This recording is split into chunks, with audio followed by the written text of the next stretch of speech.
सोनाली फोगाट की छोटी बहन रेमन बताती है कि सोमवार की रात 9 से 10 के बीच 3 से 4 बार सोनाली ने हमसे बात की।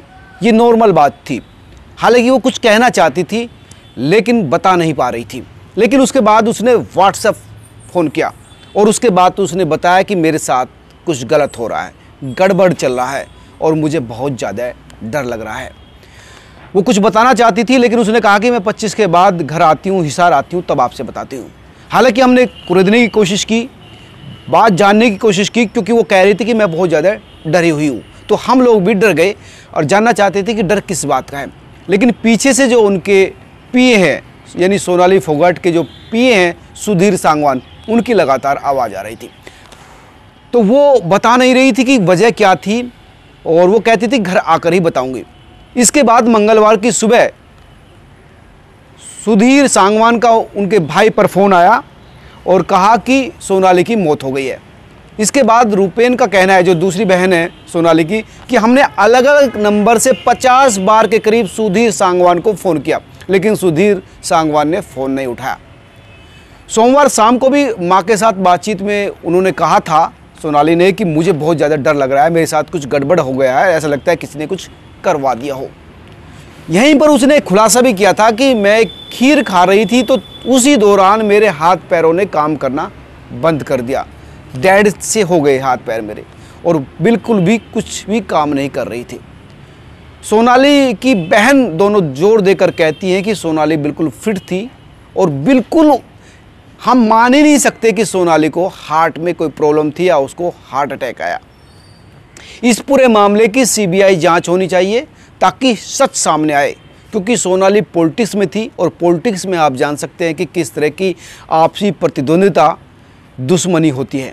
और हमें पूरा शक है कि सोनाली की मौत नॉर्मल नहीं थी, उसके पीछे गहरे राज थे। हालांकि हमको कई लोगों को पर शक भी है, उसका भी हम खुलासा करेंगे। ये बात भी रेमन और रूपेन का कहना है। यानी परिवार 1% ये मानने को तैयार ही नहीं है कि सोनाली की मौत नॉर्मल हुई, और लगता भी नहीं है कि सोनाली इस तरह से एकदम ही, और उससे पहले वो लगातार परिवार के साथ, देखो सवाल यहाँ पर है, हमारी जो सिक्स सेंस होती है वो महसूस कर लेती है खतरे को।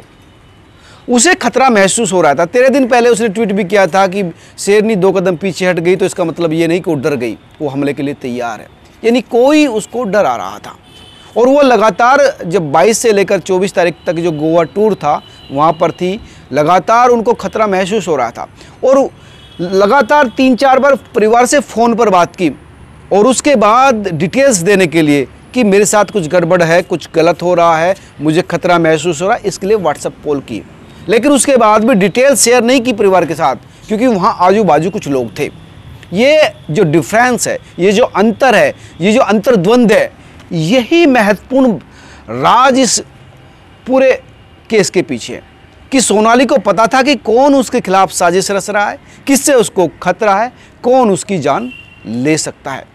लेकिन क्योंकि उसके आसपास कुछ लोग थे जो आवाज़ बता रहे कि कुछ लोगों की आवाज़ आ रही थी, एक जो सुधीर सांगवान जो उनके पीए थे उनकी आवाज़ आ रही थी, तो वो कुछ लोगों से सेपरेट होकर बात बताना चाहती थी। हालांकि उसको ये अंदेशा नहीं था कि इतनी जल्दी उसके साथ इतनी बुरी स्थिति होगी कि वो अपनी जान दे देगी। इसलिए वो चाहती थी कि जल्दी से जल्दी यहाँ काम समेट कर घर जाया जाए, परिवार के साथ साझा किया जाए बात। इससे पहले उनके पति की भी इसी तरह से उनके फार्म हाउस पर मौत हुई थी। उस समय वो मुंबई में थी और हार्ट अटैक का ही ये मामला सामने आया था।